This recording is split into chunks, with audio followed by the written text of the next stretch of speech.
Hello friends, I hope you are doing well. Today we will talk about how to fix or how to solve the problem of connection problem on the application of Candy Crush Saga. You click on settings. Here you will click on apps, default apps, app settings. In this list you will search about Candy Crush Saga. Here in this page of app info you will click on first stop and you will click OK. Here you will enter to the window of storage.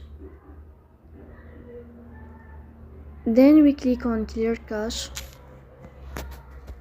In the end you will turn off your Wi-Fi and you will turn on your Wi-Fi again to fix that problem. So please don't forget to support us by like and subscribe.